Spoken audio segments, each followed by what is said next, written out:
The power of now यानी ऐब के लम्हे की ताकत एक ऐसी रूहानी, फिक्री और अमली किताब है जिसने लाखों कारीन की जिंदगियों में मस्बत तब्दीलियां पैदा की।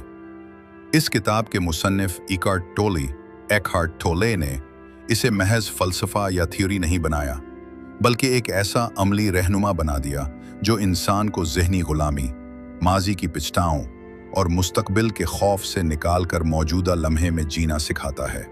किताब का मरकज़ी पैगाम ये है कि हम जब तक हाल के लम्हे में मुकम्मल तौर पर मौजूद नहीं होते, तब तक हमें हकीकी सुकून, खुशी या आज़ादी हासिल नहीं हो सकती। ये किताब न सिर्फ फ़लसफियाना बसीरतों से लबरेज है, बल्कि इसमें रोज़मर्रा ज़िंदगी के अमली मशवरे भी दिए गए हैं। ये पढ़ने वाले को चैलेंज करती है कि वो खुद से सवाल करे, क्या मैं वाकई ज़िंदा हूँ या सिर्फ ज़हनी शोर में गुम एक मशीनी ज़िंदगी गुजार रहा हूँ। ये किताब हर उस शख्स के लिए है जो हकीकी आज़ादी, गहरे सुकून और अंदरूनी तब्दीली की तलाश में है। माजी, मुस्तकबिल और हाल की जंग इंसान की सबसे बड़ी कमज़ोरी यही है कि वो या तो माजी की यादों, गलतियों और दुखों में फंसा रहता है या फिर मुस्तकबिल की उम्मीदों, मंसूबों और खौफों में गुम रहता है। इसका नतीजा ये होता है कि वो मौजूदा लम्हे, जो कि असल ज़िंदगी है, को नज़रअंदाज कर देता है। माजी हमें पछताओं की जंजीरों में जकड़ लेता है और मुस्तकबिल हमें गैर यकीनी खौफ में मुब्तला कर देता है।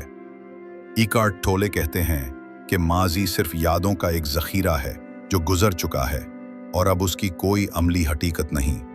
इसी तरह मुस्तकबिल भी महज तख़य्युल है जो अभी आया ही नहीं। हम अगर अपनी तवज्जो को मुसलसल इन दो तरफ धकेलते रहेंगे तो हम कभी भी अपने असल वजूद, अपनी असली हालत से राब्ता कायम नहीं कर पाएंगे। यही लम्हा, ये अब ही वो जगह है जहां जिंदगी का जौहर छुपा हुआ है। जब हम हाल के लम्हे को पूरी तरह महसूस करते हैं तो माजी खुद ब खुद तहलील होने लगता है और मुस्तकबिल के खदशे खुद ब खुद बेमानी हो जाते हैं। जहन की गुलामी से नजात।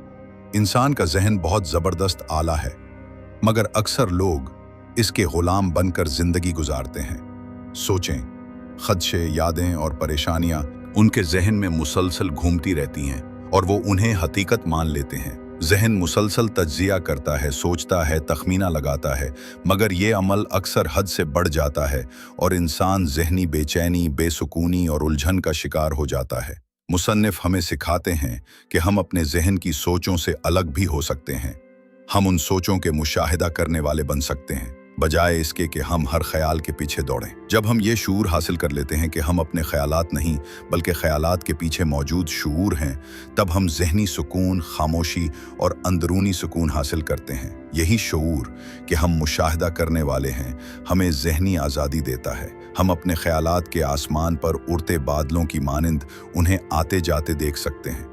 हम ये सीख सकते हैं कि हर ख्याल को पकड़ना ज़रूरी नहीं, कुछ को बस गुजर जाने देना भी एक हिकमत है। मौजूदगी की ताकत। जब हम हाल के लम्हे में मुकम्मल तौर पर मौजूद होते हैं तो हमें एक ऐसी तवानाई और गहराई का तजुर्बा होता है जो ना तो माजी में है और ना मुस्तकबिल में। ये मौजूदगी हमें हमारे वजूद के साथ जोड़ती है। ये वो लम्हा है जहाँ रूहानियत, सुकून, शुक्रगुजारी और शऊर सब यकजा होते हैं।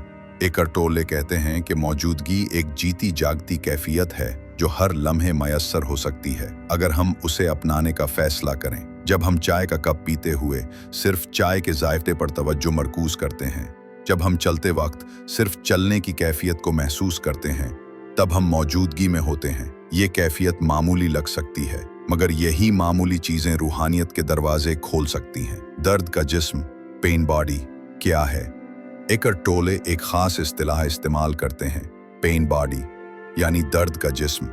ये हमारे अंदर मौजूद वो तवानाई है जो माजी के दुखों, महरूमियों, तलखियों और जज्बाती सदमात से बनी होती है। ये जिस्म वक्तन फ़वक्तन बीदार होता है और हमें पुराने ज़ख्मों की याद दिलाकर गुस्सा, उदासी या खौफ में मुब्तला कर देता है। ये दर्द का जिस्म महज ज़हनी नहीं बल्कि जज्बाती भी होता है। ये हमें ऐसे हालात की तरफ ले जाता है जो पुराने दुखों को दोहराते हैं। मिसाल के तौर पर, अगर किसी को बचपन में नज़रअंदाज किया गया हो तो वो लाशऊरी तौर पर ऐसे ताल्लुकात में दाखिल होता है जहां वो फिर से नज़रअंदाज हो, ताकि वो दर्द का पुराना नमूना दोबारा जिंदा हो सके। लेकिन जब हम लाशऊरी तौर पर जिंदगी गुजार रहे होते हैं, तब ये दर्द का जिस्म हमें काबू में ले लेता है। लेकिन जब हम मौजूदा लम्हे में मुकम्मल बेदारी के साथ होते हैं, तो हम उस दर्द को महज एक तवानाई के तौर पर पहचान सकते हैं, उसे समझ सकते हैं और धीरे धीरे आज़ाद हो सकते हैं। रूहानी बेदारी की अलामात। रूहानी बेदारी वो अमल है जब इंसान अपने मादी वजूद से आगे बढ़कर अपनी रूहानी शनाख्त को पहचान लेता है। ये अमल तकलीफदेह भी हो सकता है, क्योंकि पुरानी शनाख्तें, अकायद और जज्बाती वाबस्तगियाँ टूटती हैं। लेकिन जब ये बेदारी आ जाती है, तो इंसान हर चीज़ को एक मुख्तलिफ ज़ाविये से देखने लगता है। अब वो अपने ख़यालात, एहसासात या किरदार को अपनी शनाख्त नहीं समझता, बल्कि उससे परे एक सुकून बख्श खामोश शऊर को महसूस करता है। इस बेदारी का पहला कदम मौजूदा लम्हे की मुकम्मल कबूलियत है।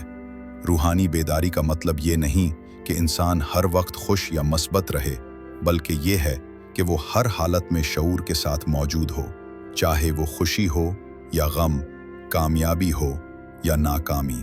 ताल्लुकात और मौजूदगी। इंसानी ताल्लुकात में मसाइल अक्सर इसलिए पैदा होते हैं क्योंकि हम दूसरे को पूरी तरह सुनने और महसूस करने के बजाय अपनी सोचों और तवक्कुआत में गुम रहते हैं।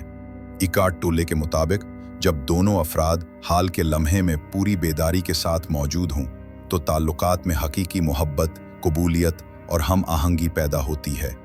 एक बेदार इंसान का रिश्ता सिर्फ जज्बात या जिस्मानी कशिश पर मबनी नहीं होता, बल्कि वो ताल्लुक दिल की गहराई और शऊर की सतह पर कायम होता है। जब हम दूसरे को बगैर किसी फैसले, तवक्को या तंकीद के सुनना सीख लेते हैं, तो वो शख्स भी खुद को महफूज महसूस करता है और उसका असल चेहरा हमारे सामने आता है। ये ताल्लुकात की असल रूह है। मौजूदगी, कबूलियत और खामोशी।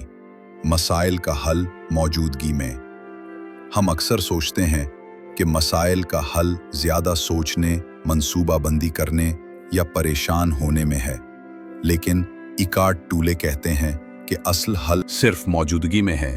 जब हम मुकम्मल तौर पर बेदार होकर हाल में मौजूद होते हैं, तभी हमें असल हिकमत, बसीरत और सुकून हासिल होता है। बाज़ औक़ात मसला इतना बड़ा नहीं होता जितना हमारा जहन उसे बना देता है। जब हम लम्हा हाल में वापस आ जाते हैं, तो वो मसला भी छोटा दिखाई देने लगता है और उसका हल भी सादा मालूम होता है।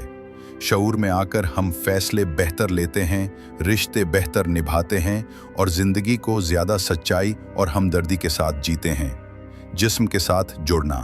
एक और अहम नुक्ता जो किताब में बयान किया गया है, वो ये है कि हमें अपने जिस्म के साथ दोबारा जुड़ना चाहिए। हम अक्सर अपने जहन में गुम रहते हैं, जिस्म के एहसासात और इशारों को नज़रअंदाज करते हैं, लेकिन जिस्म हमें मौजूदा लम्हे में लाने का एक बेहतरीन ज़रिया है। जब हम सांस पर ध्यान देते हैं, अपने कदमों की हरकत को महसूस करते हैं या दिल की धड़कन को सुनते हैं, तो हम जहनी शोर से निकलकर जिस्मानी बेदारी में आ जाते हैं। ये एक खूबसूरत रास्ता है मौजूदगी की मश्क का। जिस्मानी बेदारी हमें अपनी सेहत का भी शऊर देती है। हमें ये सिखाती है कि जिस्म एक माबद है जिसमें शऊर रहता है और इसका एहतराम ज़रूरी है। मौत का नुक्ता नज़र, द पावर ऑफ नाउ में मौत के बारे में भी एक नया ज़ाविया पेश किया गया है। इकार्ट टोले कहते हैं कि मौत सिर्फ जिस्म की है, असल में यानी शऊर कभी नहीं मरता। जब हम अपनी रूहानी शनाख्त को पहचान लेते हैं, तो हमें मौत का खौफ नहीं रहता। ये पहचान हमें न सिर्फ सुकून देती है, बल्कि ज़िंदगी को ज़्यादा गहराई से जीने की तरगीब भी देती है। अब हम हर लम्हे को कीमती समझते हैं, हर रिश्ते को अहम जानते हैं और हर सांस को शुक्रगुजारी के साथ महसूस करते हैं। मौत का शऊर हमें हाल में लाता है, हमें सिखाता है कि वक्त महदूद है, इसलिए हर लम्हा एक नेमत है। नतीजा, द पावर ऑफ नाउ महज एक किताब नहीं, बल्कि ज़िंदगी बदल देने वाला तजुर्बा है। ये हमें सिखाती है कि हम माजी के कैदी या मुस्तकबिल के खौफ में मुब्तला रहने के बजाय हाल के लम्हे को मुकम्मल तौर पर जीं। جب ہم موجود کے شعور میں جیتے ہیں تو ہمیں اندرونی سکون، محبت، قبولیت اور آزادی حاصل ہوتی ہے۔ یہ کتاب ہر اس شخص کے لیے ہے جو زندگی کو گہرائی سے جینا چاہتا ہے، جو خود کو جاننا چاہتا ہے اور جو دنیا میں رہ کر دنیا سے آگے دیکھنا چاہتا ہے۔ یہ ایک دعوت ہے اپنے اندر کے سفر کی طرف، جو سب سے اہم سفر ہے۔